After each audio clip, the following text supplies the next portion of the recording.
पितृपक्ष, धावा, पिंडदान अशा गोष्टी नसतात. तर आपल्यामध्ये असतो स्मृतिदिन.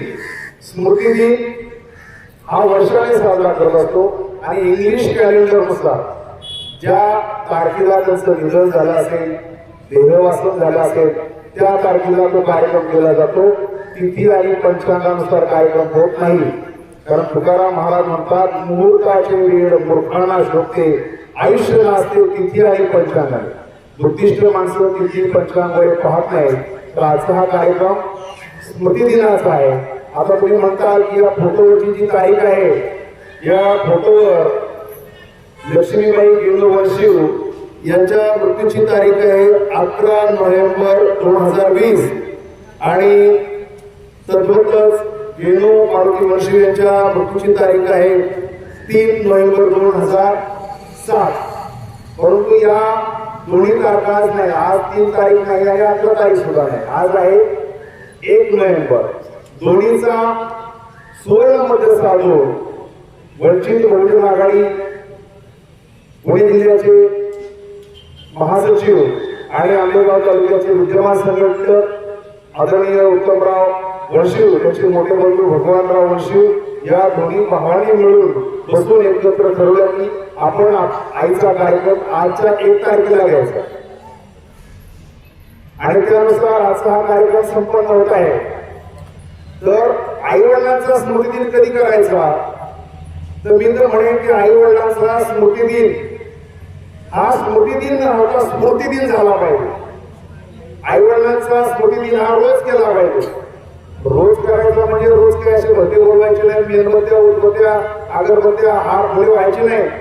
आई वडिलांच्या फोटोकडे पाहून, आई वडिलांच्या तसबिरीकडे पाहून, आई वडिलांनी जे चांगले संस्कार दिलेले आहे, जे आपल्याला या ठिकाणी सद्वर्तन दिलेलं आहे, त्या सद्वर्तनाचं, त्या संस्काराचं रोजच्या रोज आचरण करायचं म्हणजे खऱ्या अर्थाने आपल्या आई वडिलांचा स्मृतिदिन साजरा केल्यासारखा होईल.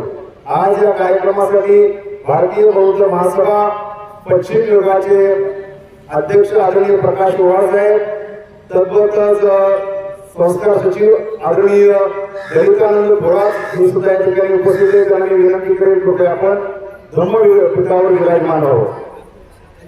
तर आई वडिलांचा स्मृतिदिन हा रोज साजरा करावा आणि त्या अनुषंगाने आजचा कार्यक्रम संपन्न होत असताना सिद्धार्थ गौतम बुद्धांनी नंतर प्रवचन झाल्यानंतर सिद्धार्थ गौतम बुद्धांना इसवी सन पूर्व 528 ला आषाढ चैत्र पौर्णिमा वैशाख पौर्णिमेला जे ज्ञान प्राप्त झालं आणि त्या ज्ञानामध्ये त्याला 4 आर्य सत्य समजली. जगात दुःख आहे, हे संपूर्ण जग दुःखाने ग्रासलेलं आहे. जगातील कोणत्याही खंडामध्ये, कोणत्याही शहरामध्ये, कोणत्याही देशामध्ये, कुठल्याही नगरामध्ये, खेड्यापाड्यामध्ये दुःख नाही असं गाव, असं शहर कुठं सापडणार नाही. दुःख, संघर्ष, समस्या प्रत्येक ठिकाणी, प्रत्येक माणसाला जळीस्थळी, काष्टी पाषाणी सर्व ठिकाणी त्या दिसतात, त्या सोसाव्या लागतात. भगवंत म्हणतात की या जगामध्ये 100% सुखी किंवा 100% दुःखी कोणी नाही. किंवा असा एखादा माणूस पाहिलाय का की तो जन्मल्यापासून सुखामध्ये आहे, सुखामध्ये आहे, सुखामध्ये आहे?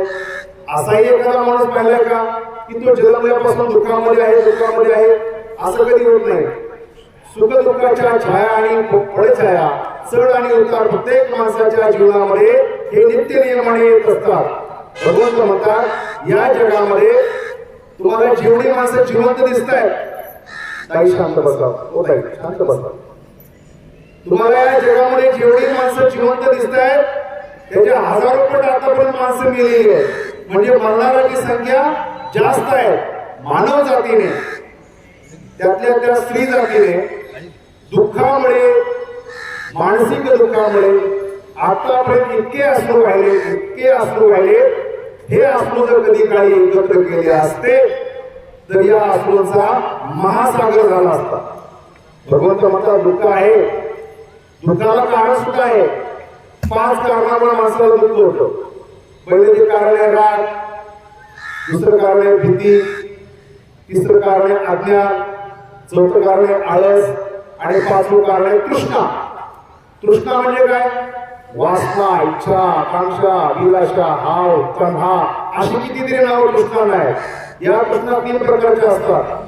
भव कृष्णा, विभव कृष्णा आणि काम कृष्णा.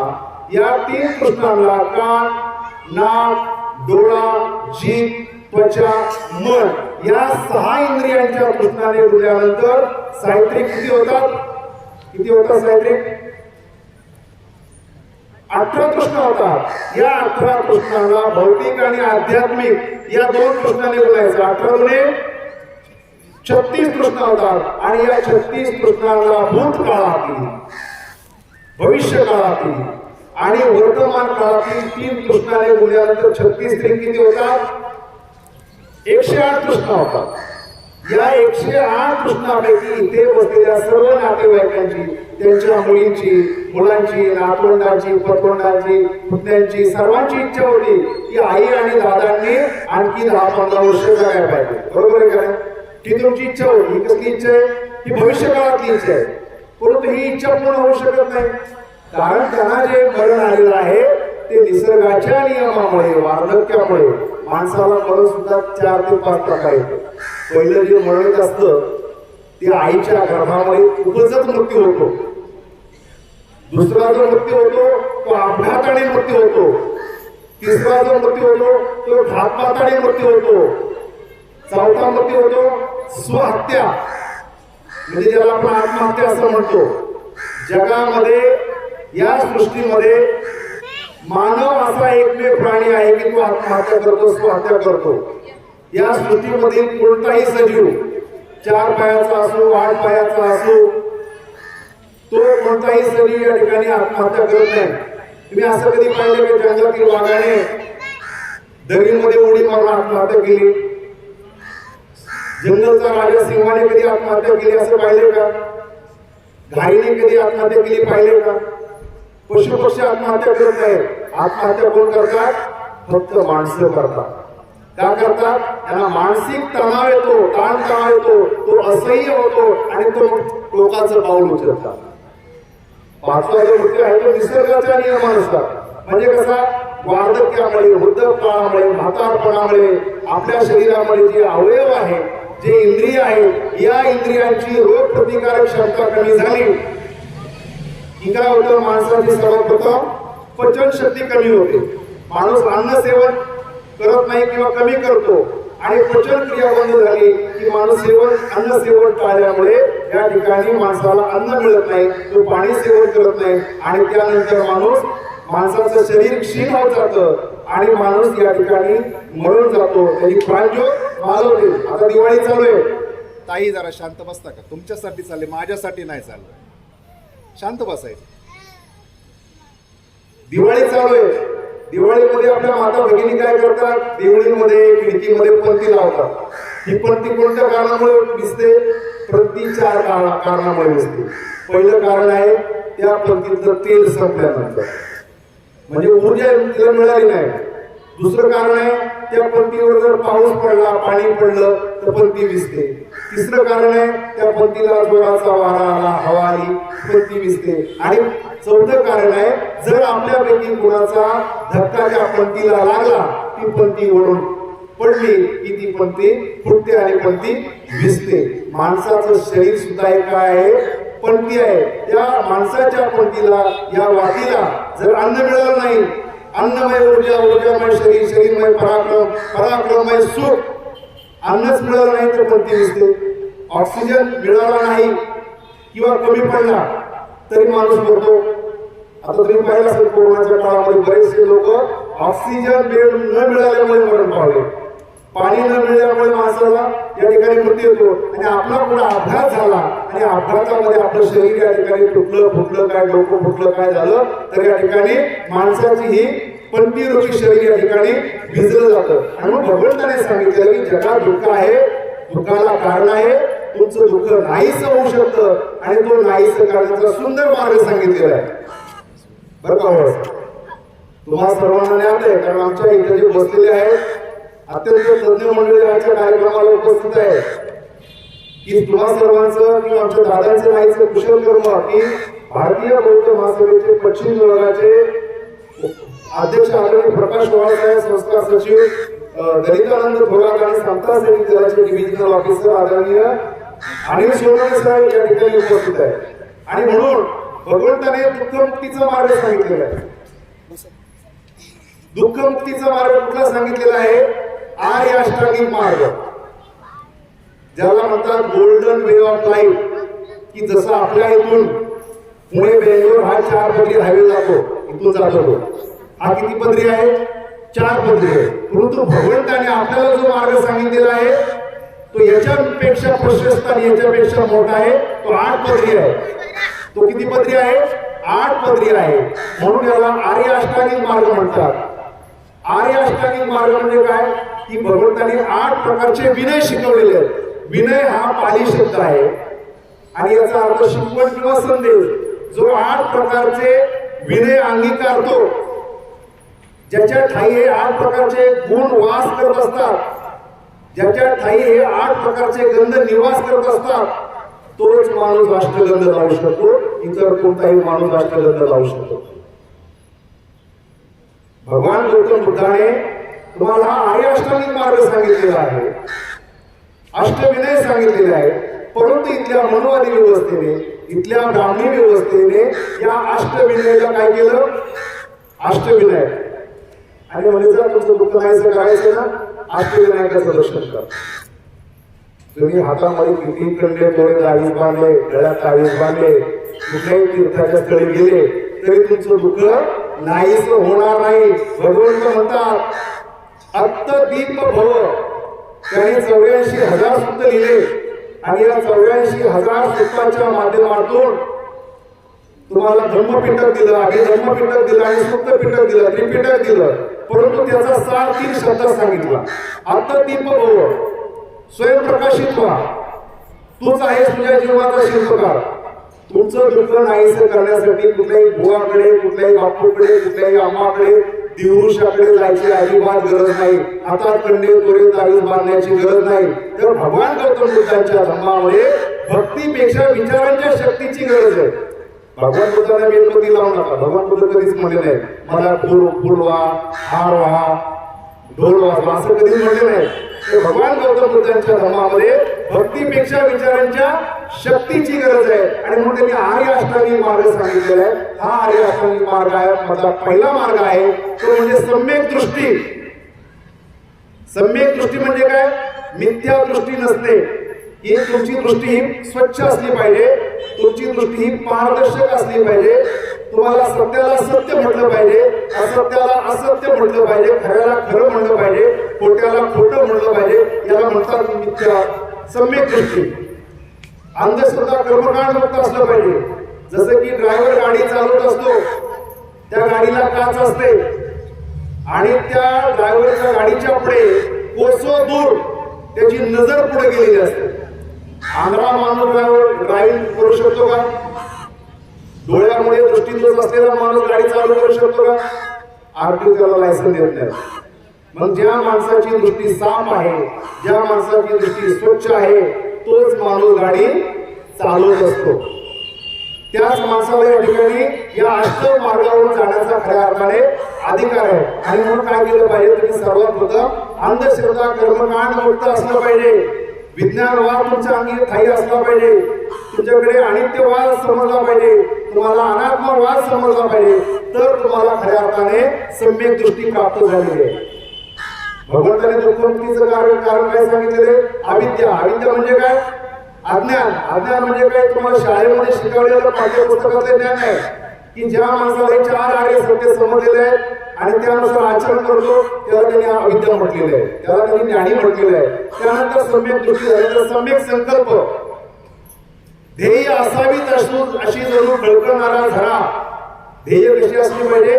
ध्येय असावीत अशी जणू खळखळणारा झरा, उंच या आकाशी झेप घेरे पाखरा. आपण जीवन जगत असताना आपली ध्येय उच्च असली पाहिजे, उदात्त असली पाहिजे, प्रशंसनीय असली पाहिजे. समाजाने, कुटुंबाने, देशाने तुमच्या या कार्याचा खऱ्या अर्थाने उदो केला पाहिजे. तुमच्या कार्याचा गुणगौरव केला पाहिजे. म्हणजे काय? की गावासाठी एखादं ग्रंथालय बांधणे, वृद्धाश्रम बांधणे, अनाथाश्रम बांधणे, व्यायामशाळा बांधणे, त्यानंतर लोकांच्या उपयोगासाठी समाजाच्या उपयोगी पडणाऱ्या सर्व वास्तूंची निर्मिती करणे म्हणजे खऱ्या अर्थाने सम्यक संकल्प आहे. काही लोक सम्यक संकल्प कुठला करतात? दारू सोडण्याचा, तंबाखू सोडण्याचा, मिश्री सोडण्याचा. हा तुमचा काय आहे?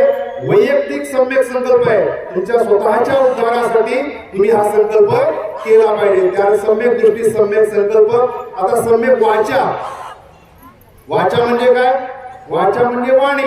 आपण ज्या लोकांशी सुसंवाद साधतो, संभाषण करतो, एकमेकांशी बोलतो, याला काय म्हणतात? वाणी. याला म्हणतात वैखरी. वाणीला दुसरा समानार्थी शब्द आहे वैखरी. आपली वैखरी कशी असली पाहिजे?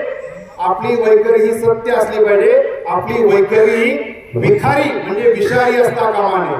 मगाशी म्हणते आपल्याला सर्वांनाच मुसा वादा वेळ म्हणे म्हणजे काय सांगितलं? त्यांनी वाचा सांगितली. वाचेचे 4 प्रकार आहेत. मुसा वाचा म्हणजे खोटं बोलायचं नाही, पिसून वाचा, पुरुष वाचा आणि संपलप वाचा. हे वाचेचे 4 प्रकार आहेत. चुगली, चाडी, निंदा, नालस्ती, टीका, टिप्पणी, व्यर्थ बडबड करणे या वाचेमध्ये येत असतं. अशा प्रकारची वाणी असता कामा नये. आमचे उत्तम भाऊ शिव यांनी नवीनच प्लॉट या ठिकाणी घेतला काही वर्षापूर्वी आणि मी त्यांच्या घरी आलो. त्यांच्या पत्नीने मला एका तांब्यामध्ये पाणी दिलं. तर त्या म्हणाल्या नदीचं पाणी आहे. तर म्हणलं मी नदीचं पाणी घेत नाही. मग त्यांनी मला आरोग्यांचं पाणी दिलं. मग मी ते पाणी घेतलं. तुम्ही कुठल्याही ठिकाणी गेला तर सर्वात अगोदर कोणतं पाणी घेतात? आरोग्यांचं पाणी घेतात का नदीचं अशुद्ध पाणी घेतात? कुठलं पाणी घेतात? बोला ना. हा, आरोग्यांचं पाणी घेतात. कारण अशुद्ध पाण्यामुळे काय होते? आरोग्याची हानी होते, पोटाची हानी होते आणि अशुद्ध पाणीमुळे जीवनाची मानहानी होते. म्हणून पाणी आणि वाणी कशी असली पाहिजे?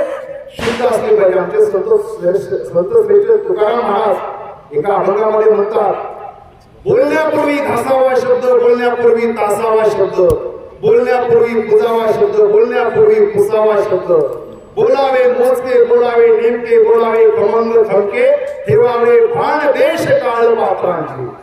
शब्द हेची कातर, शब्द हेची सुई दुरा, बोलावे मोजके, बोलावे नेमके. शब्दांमुळे मंगल, शब्दांमुळे दंगल, शब्दांचे हे जंगल जागृत ठेवावे.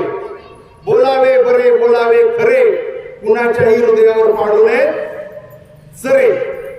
संत श्रेष्ठ तुकाराम महाराज म्हणतात. मग कसलं बोलणं असलं पाहिजे? आपलं बोलणं हे सूचक असलं पाहिजे. आपलं बोलणं हे रोचक असलं पाहिजे. आपलं बोलणं हे वेचक असलं पाहिजे. कुणाला टोचणार, कुणाला पोचणार, कुणाला टोचक असं बोलता कामा नाही. हे वाणीचं प्रमाण आहे. सम्यक दृष्टी, सम्यक वाचा, सम्यक संकल्प. आता सम्यक स्मृती. स्मृती म्हणजे काय? जागृत अवस्था, सजग अवस्था, प्रदीप्त अवस्था. जळी स्थळी काष्टी पाषाणी स्मशानी, गावामध्ये परगावामध्ये, देशामध्ये परदेशामध्ये, सुखामध्ये दुःखामध्ये, प्रतिकूल अनुकूल परिस्थितीमध्ये सुद्धा आपल्या मनाचा समतोल, आपल्या ध्यानाचा समतोल ढळता कामा नये. काही लोक काय करतात? पाहुण्याच्या गावाला जत्रेला जातात. इकडे भोर तालुक्यात, वेल्हा तालुक्यात जत्रेला जातात आणि मग पाहुणा जास्त आग्रह करतो, बऱ्याच दिवसानंतर तुम्ही आमच्या गावी आल्या जत्रेला, थोडीशी घ्या. पाहुणे आग्रह करतात. मग त्यावेळेस आपण काय म्हणतो? आता कोणी आपल्याला जनेरिया आंबेगाव मधलं ओळखणार? इथं आपल्या पुणे शहरामध्ये कोणी ओळखणार? थोडीशी घेतली तर चालेल. परदेशामध्ये गेला फिरायला, नेपाळला गेला, श्रीलंकेला गेला, दुसऱ्या देशामध्ये गेला आणि तुम्ही तिथं म्हटला आता इथं कोणी भारतामधलं आपल्याला ओळखणार? इथं कोणी आम्हाला महाराष्ट्रामधलं ओळखणार? इथं कोणी आम्हाला पुणे जिल्ह्यातलं ओळखलं? थोडंसं घेतली तर चालेल ना. परंतु तुम्ही जळी स्थळी काष्टी पाषाणी स्मशानी, गावामध्ये परगावामध्ये, देशामध्ये परदेशामध्ये जागृत अवस्था असली पाहिजे. जशी मेणबत्ती प्रज्वलित आहे, तुमच्यावर सतत मेणबत्तीचा कॅमेरा चालू आहे आणि म्हणून आपल्या स्वतःच्या मनाला या ठिकाणी जागृत ठेवून या ठिकाणी आपल्या मनाचा समतोल ढळता कामा नये. सम्यक दृष्टी, सम्यक संकल्प, सम्यक वाचा, सम्यक स्मृती. आता सम्यक कर्मांत. सम्यक कर्मांत म्हणजे काय? की पंचशिलामधल्या पहिल्या 3 शिलांचं आचरण करणे. पाणा की पाता वेळ म्हणे.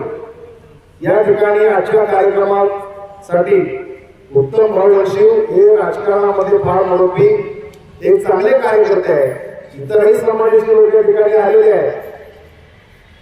मगाशी जे पंचशील दिलं ते फक्त काय बौद्धांसाठी नाही, भगवान गौतम बुद्धांनी अखिल मानव जातीसाठी अखिल विश्वातील लोकांसाठी काम केलेलं आहे. ते पंचशील आहे. प्राणातिपाता वेरमणी, प्राणी मात्रांची हिंसा करणार नाही. प्राणी मात्र म्हणजे कुठलं? सर्व सृष्टीमध्ये जळातील, स्थळातील, आकाशातील, पाण्यातील आणि पृथ्वीवरील सर्व प्रकारच्या प्राण्यांची हत्या करणार नाही. माणूस सुद्धा एक काय आहे? प्राणी आहे. एका माणसाने दुसऱ्या माणसाची निसर्गाच्या नियमाप्रमाणे ममत्वाने करुणेच्या भावनेने वागलं पाहिजे. एखाद्या माणसाने समजा एखाद्या प्राण्याची हत्या केली, आपल्या घरी बकरं कोंबडं कापलं, ते काय झाले? तुमची हत्या झालेली. मग तुम्ही काय करा? प्राण्यांचे लालन पालन संगोपन करा, भरण पोषण करा, म्हणजे तुम्हाला प्राण्यांची हत्याच करावीशी वाटणार नाही. तुम्ही जर एखादी कोंबडी पाळली, बकरं पाळलं, हरिण पाळलं, त्याला तुम्ही लहानाचं मोठं केलं, खाऊ पिऊ घातलेलं असतं, लालन पालन केलेलं असतं, तुम्हाला वाटतं का ते कापावं म्हणून? हा वाटल? मग अशा प्रकारे प्राणी मात्रांवर दयाभाव दाखवा. त्यानंतर आदिन्न दानावेर म्हणे, चोरी करणार नाही. मग त्यासाठी काय केलं पाहिजे? दान धर्म केला पाहिजे. समाजासाठी, देशासाठी, समाजसेवी संस्था असतील त्याच्यासाठी 20% आपल्या उत्पन्नाचा भाग या ठिकाणी दान केला पाहिजे. जो माणूस दान धर्म करतोय तो माणूस चोरी करत का? जो दुसऱ्याला दान देतोय तो कशाला चोरी करत नाही करणार सर? त्यानंतर सांगितलेले कामे सुमिच्चाचारा वेरमणी, मला अशी पत्नी लाभलेली आहे, मला जो पती लाभलेला आहे, आम्ही दोघं एकमेकांशी निष्ठेने राहू, प्रेमाने राहू, एकमेकांचा विश्वास संपादन करू. निष्ठा राखा म्हणजे काय होईल? दोघांची प्रतिष्ठा होईल. निष्ठा सोडली तर काय होईल? हाल अपेष्टा आणि कुचेष्टा होतील. तरुण मुलांनी आणि मुलींनी आपल्या वासनेवर, आपल्या काम वासनेवर या ठिकाणी संयम राखला पाहिजे. याला सम्यक कर्मांत म्हणतात. यानंतर सांगितलेलं आहे सम्यक आजीविका. माणसाला चरितार्थ चालवण्यासाठी, उदरनिर्वाह करण्यासाठी, पोट भरण्यासाठी काहीतरी व्यवसाय केला पाहिजे, काहीतरी उद्योग केला पाहिजे. परंतु तुम्ही असा व्यवसाय निवडायचा आहे की ज्या व्यवसायामुळे कुणाच्याही न्याय्य हातावर गदा येता कामा नये, त्याच्यावर अन्याय होता कामा नये, अशा प्रकारचा व्यवसाय निवडायचा आहे. भगवंताने 4 प्रकारचे व्यवसाय निषिद्ध मानलेले आहेत. पहिला व्यवसाय आहे की प्राणी मात्राची हत्या करून मांस विक्री करणे, मानवी देहाचा व्यापार करणे, मानवी इंद्रियाची तस्करी करणे. त्यानंतर त्यांनी सांगितले की शस्त्रास्त्र विकणे, त्यानंतर विषारी पदार्थ विकणे, अंमली पदार्थ विकणे, गुंगीचे पदार्थ विकणे, अशा प्रकारचा व्यवसाय त्यांनी टाळलेला आहे. तो व्यवसाय निषिद्ध मानलेला आहे. म्हणून धम्माच्या चौकटीमध्ये राहून धम्माचं उल्लंघन न करता तुम्ही अशा प्रकारचा व्यवसाय निवडायचा आहे की ज्या व्यवसायामुळे कुणाचंच, अगदी स्वतःच सुद्धा कसल्याही प्रकारचं नुकसान होणार नाही. तुम्ही जर दारू विकायला लागला, गांजा विकायला लागला, पोलीस तुमच्या घरी येतील, तुमची समाजामध्ये बदनामी होईल, नातेवाईकांच्या मध्ये बदनामी होईल, तुमचं वैयक्तिक चरित्र हनन होईल. म्हणून अशा प्रकारचा व्यवसाय न करता तो कायद्याच्या चौकटीत राहून बाबासाहेब आंबेडकरांनी जो 395 कलमाची घटना लिहिलेली आहे, या घटनेमध्ये हा आर्य अष्टांगिक मार्ग समाविष्ट केलेला आहे, 10 पारमिता समाविष्ट केलेल्या आहेत, विज्ञानवाद समाविष्ट केलेला आहे. कायद्याच्या चौकटीत राहून कायद्याचं उल्लंघन न करता अशा प्रकारचा व्यवसाय करायचा आहे. सम्यक दृष्टी, सम्यक संकल्प, सम्यक वाचा, सम्यक स्मृती, सम्यक कर्मा, सम्यक आजीविका, सम्यक व्यायाम. व्यायाम म्हणजे काय? खेळाडू लोक किंवा पहिलवान लोक कुस्तीच्या आखाड्यामध्ये जे तालीम करतात, कसरत करतात, तसला व्यायाम नाही. आम्हाला डॉक्टरांनी सांगितलेलं असतं, रात्रीचे उशिराचे मित्र बंद करा, रात्रीचे उशिराचे मित्र बंद करा आणि पहाटेचे मित्र चालू करा. उशिराचे मित्र कुठले? पवित्र बिअर बारला जाणारे, ढाब्यावर जाणारे, संगीत गायला जाणारे, नको ते उद्योग करणारे, हे मित्र बंद करा आणि पहाटेचे मित्र म्हणजे व्यायाम करणारे मित्र चालू करा. तर भगवंताने जो व्यायाम सांगितलेला आहे तो बुद्धीची मशागत, मनाची मशागत, दुर्गुणांचा नाश करणे, आपल्या शरीरामध्ये, आपल्या सवयीमध्ये, आपल्या संस्कारामध्ये काम, क्रोध, मोह, मत्सर, द्वेष, दंभ हे असतात. हे काय आहे? दुर्गुण आहे. त्याला विकार म्हटलेलं आहे. या दुर्गुणांचा नाश करायचा आहे आणि सद्गुणांचा संचय करायचा आहे. सद्गुण कुठले? पंचशील आचरण करणे सद्गुण आहे. दान पारमिता जोपासणे सद्गुण आहे. प्रज्ञा पारमिता जोपासणे सद्गुण आहे. मैत्री भाव निर्माण करणे सद्गुण आहे. या काय करायचं आहे? दुर्गुणांचा नाश करायचा आहे. ते आपल्यामध्ये कधीच उद्भवणार नाही, उत्पन्न होणार नाही असा प्रकारचा व्यायाम करायचा आहे. दुर्गुणांचा नाश करायचा आहे, सद्गुणांचा संचय करायचा आहे ते सद्गुण आणखी कसे वाढतील यासाठी प्रयत्न करायचा आहे. आणि शेवटचा जो मार्ग सांगितलेला आहे आर्य अष्टांगिक मार्गामधला तो म्हणजे सम्यक समाधी. समाधी म्हणजे काय? समाधी म्हणजे चित्ताची एकाग्रता, मनाची मलिनता दूर करणे. काही साधू महाराज जिवंतपणे जमिनीत गाडून घेतात, त्याला सुद्धा समाधी म्हणतात. परंतु भगवान बुद्धाने तसली समाधी सांगितलेली नाही. समाधी ही जिवंतपणे आणि जमिनीवर लावायची असते. समाधी कुठं लावायची असते? जिवंतपणे आणि जमिनीवर लावायची असते, मनाची मलिनता दूर करण्यासाठी. तर समाधी अवस्थेमध्ये 4 प्रकारच्या पायऱ्या असतात. पहिल्या पायरीमध्ये वितर्क, विचार, प्रीती, सुख आणि एकाग्रता. दुसऱ्या पायरीमध्ये वितर्क, विचार. वितर्क म्हणजे आपल्या मनामध्ये काही संशय येतात, काही चिकित्सा निर्माण होते. हे वितर्क विचार बाजूला जातात. फक्त प्रीती, सुख आणि एकाग्रता. तिसऱ्या पायरीमध्ये सुख आणि एकाग्रता. चौथ्या पायरीमध्ये एकाग्रता आणि उपेक्षा. ध्यानाची अवस्था कोणता माणूस लावू शकतो? आमचे पवार साहेब देवरूड शाखेमध्ये ते राहतात, देवरूडला राहतात. त्यांचे 2-3 प्लॉट आहे. एक प्लॉट त्यांचा मोकळाच होता. तेव्हा काही लोक त्यांच्याकडे आले, म्हणाले गुरुजी तुमचा आम्हाला एक प्लॉट भाड्याने द्या. गुरुजी म्हणजे थांबा जरा 2 दिवस, 2 दिवसांनी तुम्हाला प्लॉट भाड्याने देतो. भगवंत म्हणतात मानवी जीवन हे अंधार कोठडी आहे आणि या अंधार कोठडीमध्ये ज्ञानाचा प्रकाश हा क्वचितच जात असतो.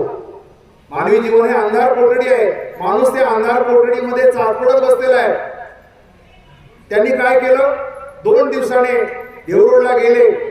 त्यांनी प्लॉट उघडला, दारे खिडक्या उघडल्या, दरवाजे उघडले, पडदे बाजूला काढले आणि जसे काही दारे खिडक्या दरवाजे उघडल्याबरोबर प्रकाश आतमध्ये आला, सूर्याचा प्रकाश आतमध्ये आला आणि त्या घरामध्ये असलेले विंचू, झुरळ, कोळी, कीटक इकडं तिकडं, उंदीर, घुशी, चिचुंद्र्या काय व्हायला लागल्या? इकडं तिकडं सैरवै पळायला लागल्या. आपण सुद्धा काय करतो? ध्यानाची अवस्था लावतो. बरं का गुरुजी? ध्यानाची अवस्था लावतो. 10 मिनिटाच्या वर आपण ध्यानाच्या अवस्थेला बसू शकत नाही. काय होतं? गुडघे दुखतात, कंबर दुखते, मान दुखते, पायाला मुंगे येतात, नाकावर माशी बसते, घाम येतो. आपली काय होते? समाधी अवस्था नाहीशी होते. आपली समाधी अवस्था काय होते? नाहीशी होत असते. म्हणून जो माणूस पंचशिलेचं आचरण करतो, जो माणूस पंचशिलेचं आचरण करतो तोच माणूस सम्यक समाधी लावू शकतो. दुसरा कोणताही माणूस लावू शकत नाही. भगवान गौतम बुद्धांचा धर्म काय शिकवतो? सभ्यता आणि सम्यक कृती. जो माणूस सभेत बसतो, सभेतले विचार ऐकतो, त्यावर चिंतन करतो, त्यावर मनन करतो, त्याप्रमाणे आचरण करतो, त्याला सभ्य म्हटलंय. आणि सम्यक कृती म्हणजे सम्यक हा संस्कृत शब्द आहे, सम्मा हा पाली शब्द आहे. याचा अर्थ खरी, योग्य, रास्त कृती.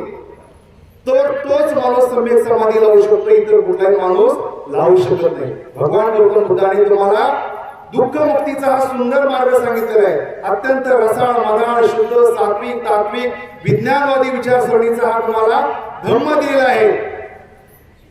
परंतु आपली माणसं काय करतात? विहाराकडे जात नाहीत. कधी वर्षावासाची प्रवचन मालिका लावली तर प्रवचन मालिका ऐकत नाहीत. भगवान गौतम बुद्धांचा धम्म विहारात नाही.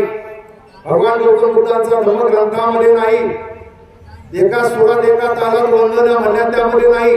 भगवान गौतम बुद्धांचा धम्म आचरण्यामध्ये आहे. त्यांचे विचार आचरण्यामध्ये हा खऱ्या अर्थाने भगवान गौतम बुद्धांचा धम्म आहे. परंतु आपली माणसं इकडे जात नाही. संध्याकाळी 7 वाजले की टीव्हीच्या पुढे बसतात आणि सुख म्हणजे नक्की काय असतं तिथं पाहत असतात. अरे तुम्हाला सुखच पाहायचं असेल सुखाची अनुभूती जर घ्यायची असेल तर भगवान बुद्धांच्या धर्माकडे वळा. तिथं तुम्हाला सुख म्हणजे नक्की काय असं दिसतं.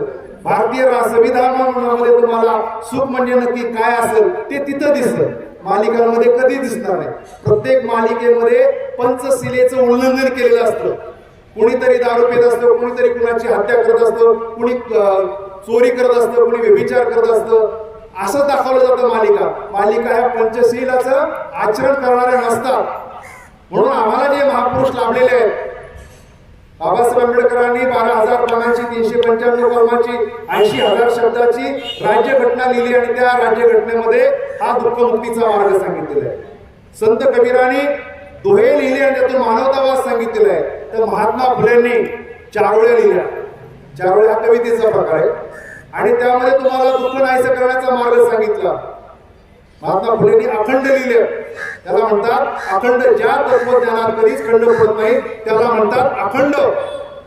तर आपल्या महाराष्ट्रामध्ये असे एक विद्रोही संत होऊन गेले, खास करून पुणे जिल्ह्यामध्ये. आणि ते विद्रोही संत म्हणजे संत श्रेष्ठ शिरोमणी तुकाराम महाराज यांनी 2 चरणाच्या माणसासाठी एक काव्यात्मक आचरणात्मक आचारसंहिता लिहिली आणि तिला नाव दिलं अभंग.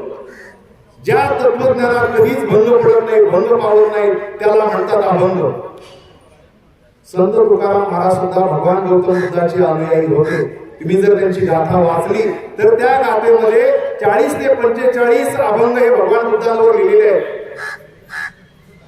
तुकाराम महाराज त्या भंडारा डोंगरामध्ये जायचे, ध्यानस्थ अवस्थेमध्ये बसायचे, त्यावेळेस त्यांना 2 अभंग सुचलेले. 2 अभंग सांगतो. तुकाराम महाराज म्हणतात, तुझे पाय माझी काशी, तुझे पाय माझी काशी, कोण जाय माझी काशी, तुझे चरण म्हणजे भगवान बुद्धांचे चरण, तुझे चरण तेची गया, गया म्हणजे बौद्ध गया, तुझे चरण तेची गया, झाले गया वर्जन हा, तुका म्हणे सकल तीर्थे तुझे पायी बसती. बौद्ध अवतार माझी दृष्टा, मौने धरली मुखनिष्ठा, लोकांची यासाठी श्याम चतुर्भुज, संतान सवे गुज बोलत असे, आले कलियुग माझी संचिता, डोळा हातालिता नापडेसी, म्याच तुझे काय केले नारायणा, तुका म्हणे का नाही करुणा. तोडावया चेष्टांचा संबंध, शुद्धापासी शुद्ध बुद्ध व्हावे, होते ते निर्मळ शुद्ध बुद्ध. शरण शरण वाणी, शरण वाचा त्रिवाचा विनवणी. आता शरण शरण शब्द कुठे येतो? आपण मगाशी म्हणतो ना, बुद्धं शरणं गच्छामि, धम्मं शरणं गच्छामि. शरण शरण वाणी, शरण शरण वाणी, शरण वाचा त्रिवाच विनवणी. तुकाराम महाराजांनी सुद्धा पंचशील सांगितलेले एका अभंगामध्ये आहे. तो अभंग आहे, पापाची वासना नको जाऊन डोळा लावून आंधळा बळाच मी. पापाची वासना नको जाऊन डोळा लावून आंधळा बळाच मी. निंदेचे श्रवण नको माझे काणी, बधीर करून ठेव देवा.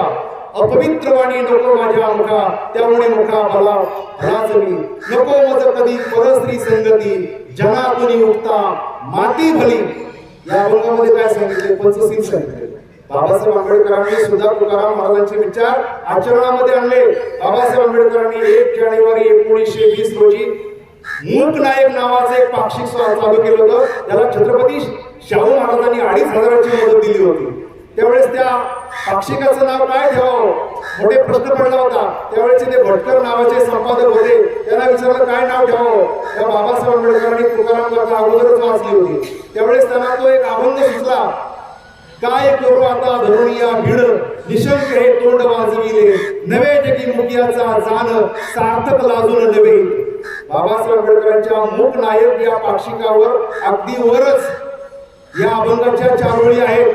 तुम्ही कधी घरी जाऊन पहा.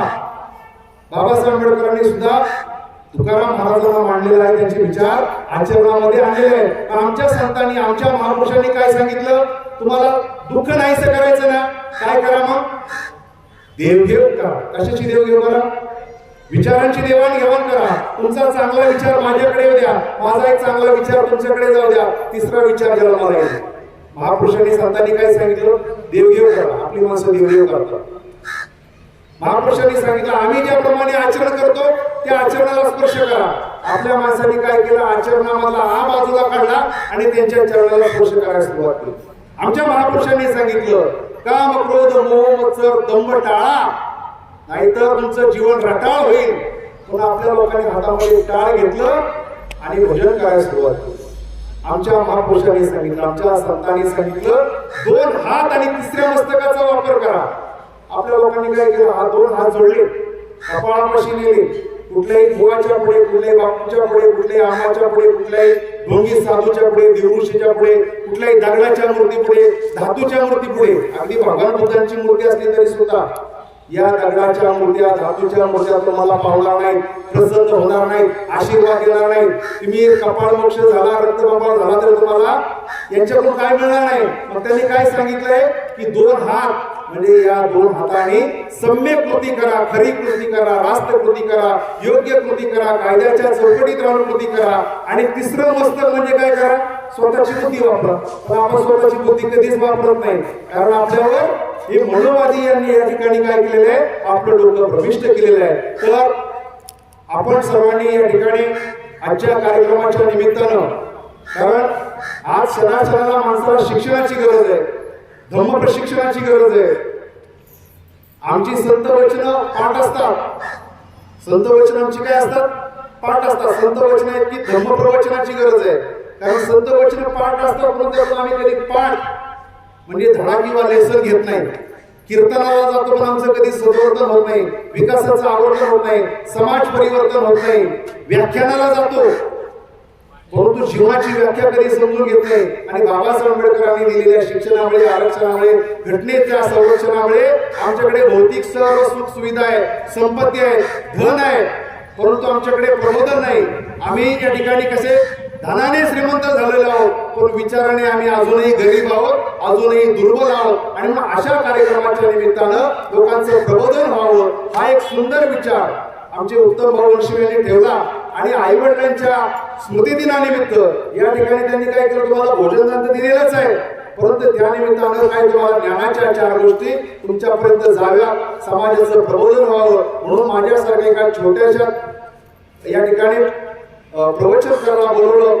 माझे विचार तुम्ही ऐकून घेतले. तुम्हाला जे जे चांगलं वाटलं असेल ते सर्व या फुले शाहू आंबेडकर, भगवान गौतम बुद्धांचं आहे. आणि जे जे वाईट वाटलं असेल, जे तुमच्या बुद्धीला खटकलं असेल, आवडलं नसेल, तो माझ्या वाणीचा दोष समजावा, तो माझ्या विचारवाणीचा दोष समजावा. आणि माझे न आवडलेले विचार साभार मला परत करावेत. या ठिकाणी मी आई आणि दादा यांना भारतीय बौद्ध महासभा दौंड तालुका अध्यक्ष या नात्याने भावपूर्ण अशी शब्द सुंदरी आदरांजली वाहतो आणि येथे सांगतो. जय भीम, नमो बुद्धाय.